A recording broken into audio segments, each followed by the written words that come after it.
Mənəm Türk, önümə gələn hürk. Danışam min dilə, hər gün bir hilə. Bərkiyə qadağalarım, doğrana dilim ilə. Mənəm burada sahibi mülkətim, türkdü qanım Türk. Yeryüzündə kul mənəm, düşmanım ağul mən.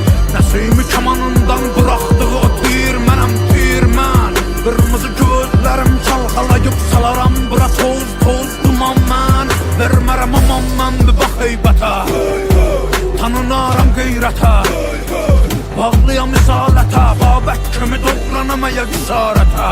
Düşəm əgər isarətə, mübarizəm tək başımı yığınıza qəniməm. Əlimlə verəm vətənə paytəni, mən öncədən bir gün çoxunu bəliyərəm. Boyanam qana türkümü məliyərəm, ayaq olcu qurtlar rəqs eləyir, yer gəlir gəngiliyir. Əlim tüfəngimə, kim gəlir cəngimə, Poladaşım o gənginə, ha gülgəmə hürkür. Özün qorxuya bürkür, mənim elimdir türküm şükür.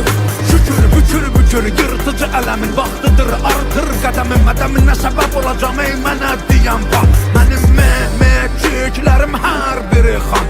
Məni qan, vətənin hər yarasına geci tezi var, alınacaqdır intiqam. Ağır durmamışıq, qurulur plan, ey qıvrılan ilan. Bil, qartalım baxır inan, qan qoxusu gəlir gümancı, sığmır bura qorxular. Bizdə bunlar çoxdular, can gələnlər yurda, qan edənlər burada. Qüdrət artır nurdan, hörmət vardır qurda. Quzeydə çaxan günəş, güneydə parlar. Türküdür elim mənim, mala boğazımı darlar. Yellənə durmadan ölüm minən tağlar. Türkəm deyər, pişqırar bu tarlar.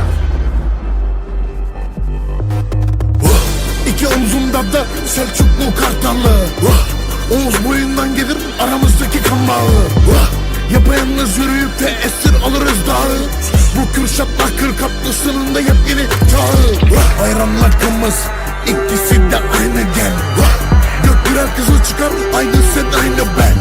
Orta Asya'dan dünyaya çekik göz karatan. Karadan da yürür gemi, dedem bizde dümen. Bize Türk toprağa gömen elbet bilir yerini. Dedem Korkut tüm alemin zemini. Gözde kaynatıyoruz içtiğimiz çayın demlini. Cengiz Han'dan selam var, dedi kırın kalemin bilini. Şimdi buradan kalk, evren koca bir park. Kader son durak, ortada sofra kurak.